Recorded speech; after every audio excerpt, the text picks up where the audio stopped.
अस्सलाम वालेकुम वरहमतुल्लाहि वबरकातुहू। मेरा नाम सिमरनाज है। आज मैं आप सभी को बताने जा रही हूँ कि इस्लाम में औरत का क्या मकाम है और उन मुर्दत लड़कियों को तक पैगाम पहुँचाना चाहती हूँ जो इस्लाम छोड़कर गैर मजहब को कबूल कर रही हैं। तो चलिए मैं शुरू करती हूँ। बिस्मिल्लाहिर्रहमानिर्रहीम।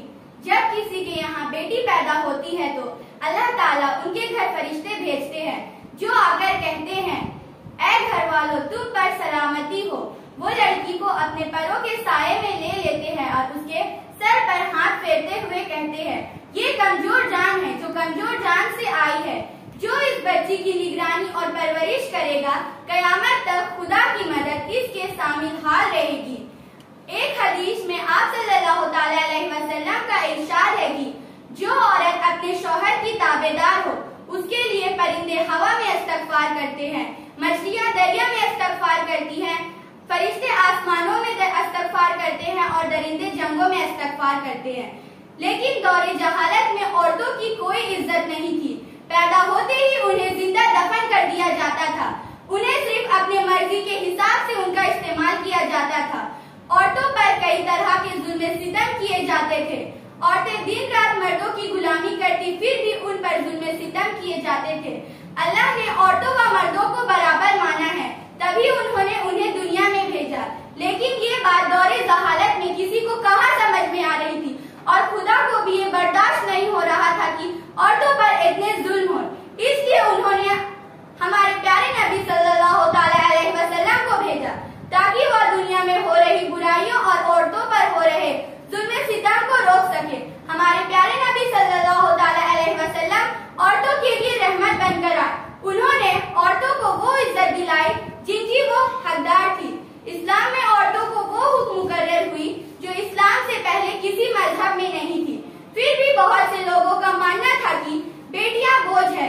हमारे प्यारे नबी सल्लल्लाहु अलैहि वसल्लम की 4 बेटियां थी और उन्होंने अपनी चारों बेटियों की परवरिश शहजादियों की तरह की, जिसकी वजह से लोग अपनी बेटियों की इज्जत करने लगे और पैदा होते ही उन्हें जिंदा दफन करने वाले रिवाज को उन्होंने रोक दिया। पहले जिन औरतों को अपनी मर्जी से सांस लेने की भी इजाजत नहीं थी, वहाँ उन्हें अपनी मर्जी से निकाह करने का हक हमारे प्यारे नबी सल्लल्लाहु अलैहि वसल्लम ने दिलाया।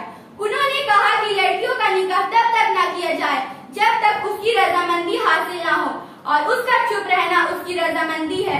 हमारे प्यारे नबी सल्लल्लाहु अलैहि वसल्लम ने अपनी बेटी फातिमा रज़ियल्लाहु तआला अन्हा का निकाह भी उसकी रजामंदी से करवाया था। जब औरतों का निकाह होता है उस वक्त उन्हें महर का हक दिया जाता है। शौहर पर वाजिब है कि वह महर अदा करे। अल्लाह ताला ने कुरान करीम में फरमाया है कि लड़कियों को उनके महर उनकी खुशी से दे। इस्लाम से पहले जब किसी औरतों के शौहर इंतकाल हो जाते थे तो लोग उसे बहुत ही बुरी नजर से देखते थे, उसे अलग थाली में खाना देते और उसे अपनी खुशी में भी शामिल नहीं करते। उनके घर में कोई भी मुसीबत आती तो उसका इल्जाम उस पर डाल देते थे।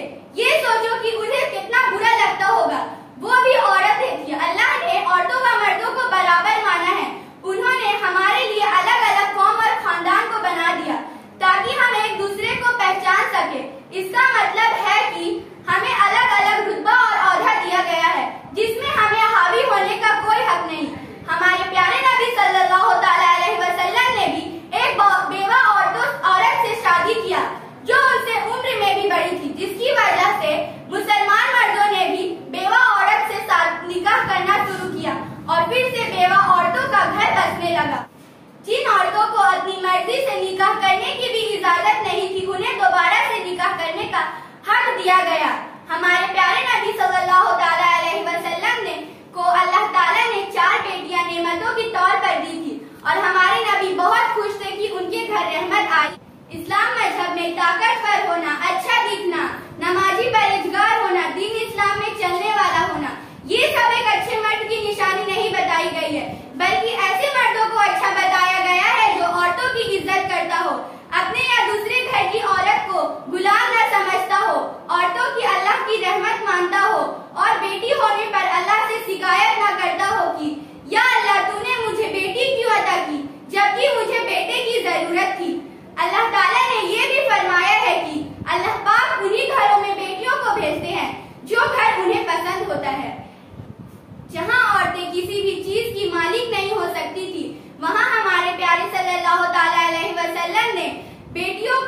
अपने वालिद के जायदाद में बराबर का हक दिलवाया। पहले औरतों को सिर्फ जिस्मानी और नफ्सी कामों के लिए ही उनका इस्तेमाल किया जाता था, लेकिन अब औरतों को इस्लाम की शहजादी के नाम से जाना जाता है। इसके अलावा औरतों को मनहुसियत की अलामत समझा जाता था और वह जायदाद मनकुला की तरह खरीदी और बेची जाती थी। हमारे प्यारे नबी सल्लल्लाहु अलैहि वसल्लम के फरमान की बदौलत ही औरतों को आज इतनी इज्जत दी जाती है और माँ के कदमों के नीचे जन्नत मानी जाती है। हमारे प्यारे नबी सल्लल्लाहु अलैहि वसल्लम ने औरतों को इज्जत दिलाई, लेकिन कुछ चीजें हैं जो औरतों पर ही नाजिल की गई हैं। औरतों को पर्दे में रहने का हुक्म दिया गया। जो औरतें पर्दा नहीं करती, अपने जिस्म की नुमाइश करती है, ऐसी लड़कियों को खुदा कभी माफ नहीं करते। इस्लाम में औरतों को ऐसे कपड़े पहनने का हुक्म दिया गया जिससे उसकी जिस्म की नुमाइश न हो और कोई भी गैर महरम की नजर उस पर ना पड़े। इस्लाम एक बहुत ही खूबसूरत मजहब है और इसकी खूबसूरती बढ़ती है इस्लाम की शहजादियों से। इस्लाम की इज्जत औरतों के हाथ में सौंप दी गई है, क्योंकि औरतें जितनी इज्जतदार होंगी हमारे इस्लाम का औहदा उतना ही बढ़ेगा। आज मैं अपना ये मैसेज उन मुर्तद लड़कियों तक या जो मुर्तद होने की राह में हैं, उन तक भेजना चाहती हूँ जो गैर मजहब के लोगों से अपना संबंध बना रही है। उन्हें मैं बता दूं कि इस्लाम एक बहुत ही खूबसूरत मजहब है, इसकी तरह कोई भी मजहब नहीं है।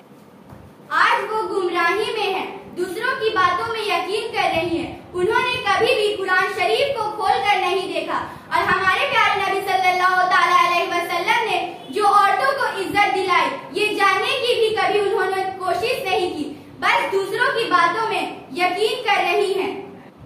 वो अपनी जिंदगी गुमराही में गुजार रही हैं और इन बातों पर यकीन कर रही हैं कि इस्लाम में औरतों को जबरदस्ती नकाब पहनाया जाता है और उन्हें घर में बैल बकरियों की तरह बांध कर रखा जाता है। उन्हें 3 तलाक का सामना करना पड़ता है, उन्हें हलालों का सामना करना पड़ता है और दुश्मने इस्लाम उन्हें बहकाते हैं कि औरतों को इस्लाम में सिर्फ बच्चा पैदा करने के लिए ही उनका इस्तेमाल किया जाता है। उन्हें कहीं घूमने फिरने की इजाजत नहीं दी जाती है। लेकिन मेरी प्यारी बहनों, ये सरासर झूठ है। दुश्मने इस्लाम बस फितना फैला रहे हैं ताकि दुनिया को हया और बेहया में फर्क ना पता चले। दुश्मनी इस्लाम इस वजह से डर रहे हैं कि इस्लाम पूरी दुनिया में बहुत जोर शोर से फैल रहा है। मेरी प्यारी बहनों, मैं आपको फिर से बताना चाहती हूँ कि इस्लाम हमें क्या हक दे रहा है। इस्लाम आपको दुनिया की बुरी नजरों से बचा रहा है। इस्लाम आपको बेहयाई बेशर्मी से बचा रहा है, आपकी इज्जत की हिफाजत कर रहा है। किसी बाजार में आपको बेचा नहीं जा रहा है, क्योंकि दौरे जहालत में लड़कियों को बेचा जाता था। आपको तवाफ खानों में जाने से बचाया जा रहा है, शराबी लोगों से बचाया जा रहा है, आपको निकाह करने का इजाजत दिया जा रहा है, यानी आपकी रजामंदी के बिना आपका निकाह नहीं कराया जा सकता है। उसके अलावा अगर आप गलत घर में जा रही हैं तो आपको खुला का इजाजत दिया जा रहा है। ये फर्क है इस्लाम और गैर इस्लाम में। निकाह और खुला की इजाजत लड़कियों को दी गई है, लड़कों को यहाँ कोई इजाजत नहीं दी गई है। और तुम दूसरों की बातों में बहक रही हो कि इस्लाम में औरतों का निकाह जबरदस्ती करवाया जाता है। कभी तुमने सच जानने की कोशिश नहीं की। और मेरी प्यारी बहनों, तुम्हें इस्लाम में प्रॉपर्टी में हिस्सा दिया जाता है और वो अभी से नहीं, जब हमारे प्यारे नबी सल्लल्लाहु अलैहि वसल्लम आए तब से तुम्हें प्रॉपर्टी में हिस्सा दिया जा रहा है। और ये सब देखकर ही गैर मजहब में लड़कियों को प्रॉपर्टी में हिस्सा दिया जाता है। दुश्मने इस्लाम स्कूल और कॉलेज जाने वाली लड़कियों को बहकाते हैं कि तुम्हें 4 दीवारियों के अंदर रखा जाता है, तुम्हें घूमने फिरने की इजाजत नहीं दी जाती। कैसी नहीं है हमें घूमने की इजाजत? अपने वालिदैन के साथ जाओ, पर्दे में जाओ, हया में जाओ। तुम इतिहास उठा के देखो, हमारे प्यारे नबी सल्लल्लाहु अलैहि वसल्लम के दौर पर औरतें मस्जिद जाती थी, तुम्हें हज करने की इजाजत दी गई।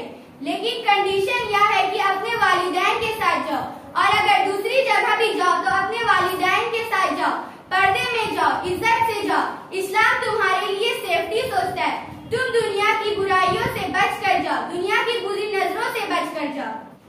तुम वो कौम से हो, जब तुम माँ बनती हो तो तुम्हारे पैरों के नीचे जन्नत आ जाती है। जब तुम किसी के घर में पैदा होती हो तो तुम रहमत और बरकत लेके आती हो। जब तुम किसी के घर निकाह करके जाती हो तो अपने शौहर का आधा दीन मुकम्मल कर देती हो। ये है खूबसूरती इस्लाम की। तुम कहाँ भटकते जा रही हो? मेरी प्यारी बहनों, आज मैंने आप सबके सामने बहुत थोड़ा सा बयान पेश किया है। अगर तुम इस्लाम के बारे में जानोगी तो तुम्हारे आंखों से आंसू निकल जाएंगे कि हम किस जहालत दौर में जा रहे थे। हमारा इस्लाम इतना खूबसूरत है। मेरी गुजारिश है कि आप अपने पूरे परिवार के साथ अपने घर में दीनी माहौल पैदा करें। मैं गुजारिश करती हूँ कि तुम इल्म हासिल करो, कुरान पढ़ो, कुरान माने के साथ पढ़ो। मैं अपनी बातों को यहीं खत्म करती हूँ। अल्लाह ताला हमें सुनने से ज्यादा अमल करने की तौफीक अता फरमाए। अस्सलाम वालेकुम व रहमतुल्लाहि व बरकातुहू।